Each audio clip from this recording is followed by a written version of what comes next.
சாந்து பொட்டு ஒரு சந்தன பொட்டு, சாந்து பொட்டு ஒரு சந்தன பொட்டு எடுத்து வச்சுக்க வச்சுக்க மாமா.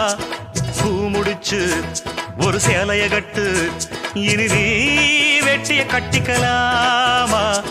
கம்பெடுத்தா சொல்லி அடிப்பேன், ஜல்லி காளையை போல் துள்ளி குதிப்பேன், ஒரு பம்பரமா சுத்தி அடிப்பேன், உங்க பாட்டனுக்கும் கத்து கொடுப்பேன்.